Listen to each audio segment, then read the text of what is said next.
நற்செய்தி சிந்தனை. லூக்கா நற்செய்தி 18ஆம் அதிகாரம் 9 முதல் 14 வரை.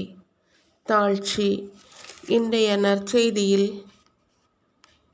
நான் நேர்மையாளன் என்று கடவுளுக்கு தன்னை வெளிப்படுத்தும் ஒருவரையும், நான் பாவி தகுதியற்றவன் என்று தன்னை கடவுள் முன் தாழ்த்தும் ஒருவரையும் காண முடிகிறது.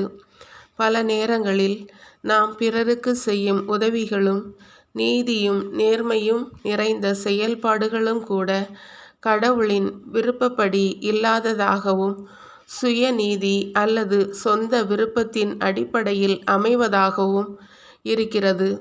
கடவுளோ கடவுள் மேன்மைகளுக்கெல்லாம் மேலானவர் என்று உணர்ந்து அவர் முன் தன்னை தாழ்த்தி அர்ப்பணிக்கும் அந்த பணிவுள்ள இதயத்தின் மீது நாட்டம் கொள்கிறார். ஆம், பணிவுடன் வாழ பழகிக்கொள்வோம்.